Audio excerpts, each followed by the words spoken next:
Hi, this is Jeff from the North Versailles Library. It's time for Christmas in May. Let's talk about the 1951 version, Scrooge. All the actors in this version are fantastic.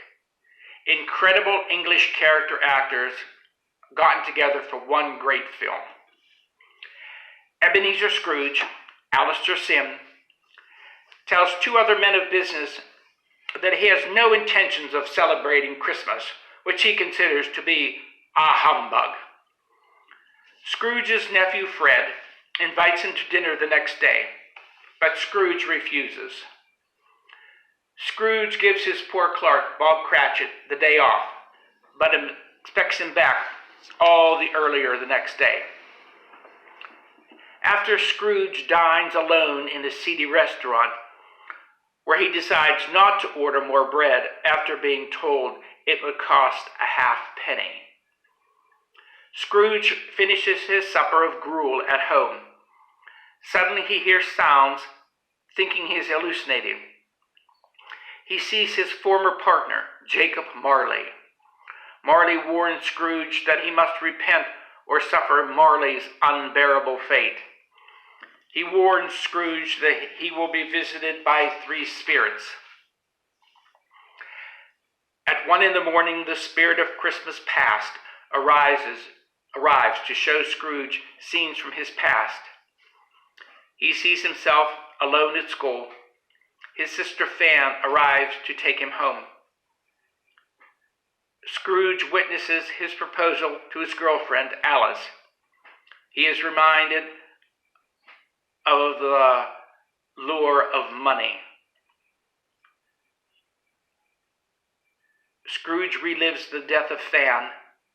Scrooge hears Fan's final words.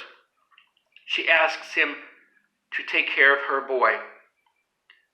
The spirit asks if he heard her. Hanging his head in shame, he admits that he did. On Christmas Eve, 1836, Marley lies dying, but Scrooge refuses to visit him, his only friend, during business hours. The spirit reproaches Scrooge for taking Marley's money and house. The spirit of Christmas present shows Scrooge having men of goodwill celebrate Christmas. He sees the Cratchits celebrating Christmas in a happy, loving, and festive manner despite their poverty. The spirit mockingly repeats Scrooge's callous statement about the poor being better off dead. Finally, the spirit shows Scrooge a metaphor. Two gaunt, sickly children named Ignorance and Want, both of whom are to beware. When Scrooge asks if they have no refuge, the spirit taunts him by repeating his earlier statements. Are there no prisons? Are there no workhouses? Then he encounters the spirit of Christmas yet to come, a shrouded figure with a single hand extended. This spirit wordlessly shows Scrooge what lies in store in the future if he does not change. Scrooge first visits the Cratchits, a pall hanging over their Christmas as they mourn Tiny Tim's recent death. Next he sees his charwoman, Mrs. Dilbert, the undertaker and laundress, pawning some deceased's possessions for a meager gain. Slowly Scrooge realizes it is he who has died.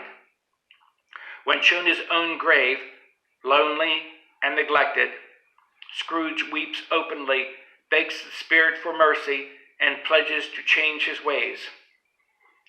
All of a sudden, Scrooge awakes in his bed in the present and is ecstatic to discover it is still Christmas Day, and he still has an opportunity to do good.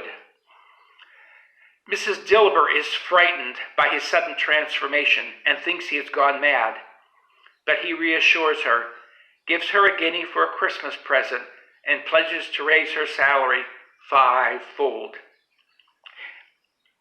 He sends a large turkey to the Cratchits. Only the innocent Tiny Tim guesses who has sent the generous gift. Scrooge attends his nephew Fred's dinner party and dances with other guests.